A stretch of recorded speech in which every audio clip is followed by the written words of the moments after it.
Assalamualaikum warahmatullahi wabarakatuh. Pada suatu hari, Ali bin Abi Thalib radhiyallahu anhu bersama istri tercinta Fatimah Az-Zahra radhiyallahu anha menemui Rasulullah sallallahu alaihi wasallam tengah menangis di rumahnya. Beliau terseduh-seduh dengan tetesan air mata mengalir deras dari kedua matanya.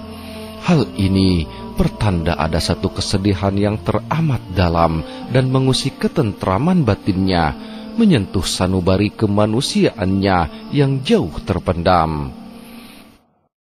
Sebelum saya lanjutkan videonya, buat sahabat semua yang belum subscribe, silahkan klik tombol subscribe dan aktifkan lonceng notifikasinya. Bagikan videonya kepada keluarga dan sahabat kalian semua dengan niat kebaikan dan simak videonya sampai selesai ya. Semoga bermanfaat.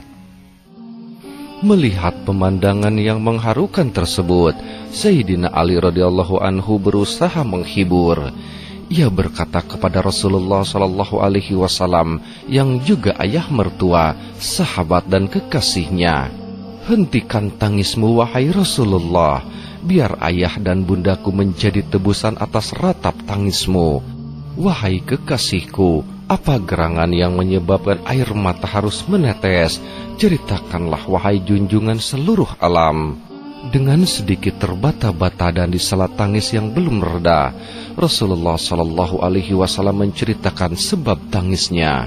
"Wahai Ali, aku menangis karena teringat dengan pengalaman yang aku alami pada malam Isra, yaitu ketika Allah memperlihatkan kepadaku beberapa gambaran kaum wanita dari umatku. Pada malam Isra tersebut, aku lihat mereka tengah disiksa dalam neraka jahanam dengan bermacam-macam azab, siksa yang ditimpakan. Aku menangis karena azab itu demikian dahsyat dan pedih dan tak pernah terbayangkan sebelumnya. Aku melihat wanita yang digantung dengan rambutnya, sementara otaknya mendidih dan meleleh. Aku juga melihat wanita digantung lidahnya dan air mendidih dituangkan ke dalam mulutnya. Kemudian wanita yang diikat kedua kakinya ke buah dadanya. Ada pula wanita diikat kedua tangannya sampai tengkuk ubun-ubunnya. Wanita tersebut diserahkan oleh Allah kepada sekawanan ular dan kalajengking untuk memangsanya. Ada pula wanita yang digantung dengan kedua payudaranya. Ada juga wanita berkepala babi, berbadan keledai dengan sejuta macam siksa neraka yang harus diterimanya. Terakhir, aku melihat wanita berwajah anjing dan serigala dengan api neraka dijejalkan dari mulut dan tembus sampai duburnya. Sementara malaikat-malaikat penyiksa menghantam mereka dengan kapak yang terbuat dari api neraka." Demikianlah cerita sang Nabi mengabarkan keadaan kaum wanita yang dilihatnya berada di dalam neraka. Bulu kuduk Sayyidah Fatimah Az-Zahra berdiri merinding mendengar penuturan ayahandanya soal nasib kaum wanita. Keringat dingin keluar dari sekujur tubuhnya.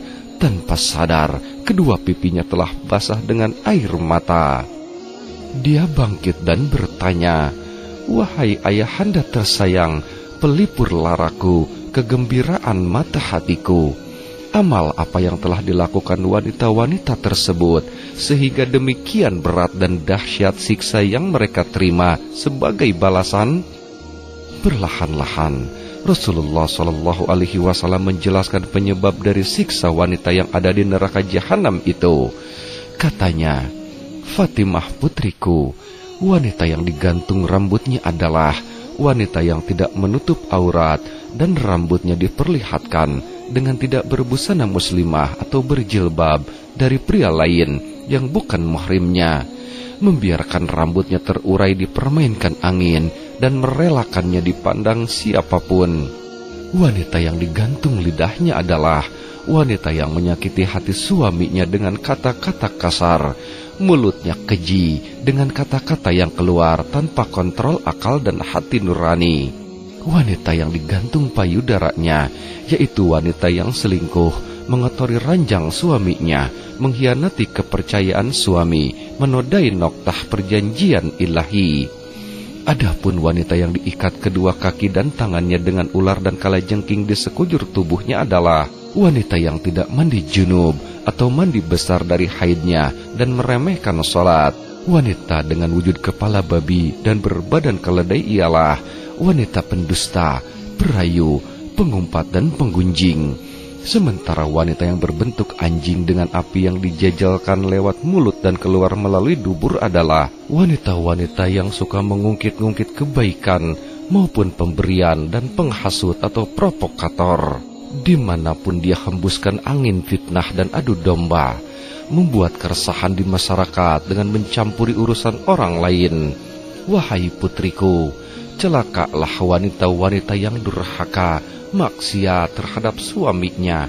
Di dunia ini dia akan mendapatkan laknat dari malaikat-malaikat langit, malaikat-malaikat bumi, dan juga laknat dari benda-benda yang terkena sinar matahari. Di akhirat dia mendapat siksa neraka. Pada akhirnya seluruh amalnya menjadi sia-sia, tidak berguna. Na'udzubillahi min dzalik. Wallahu a'lam bissawab. Wassalamualaikum warahmatullahi wabarakatuh.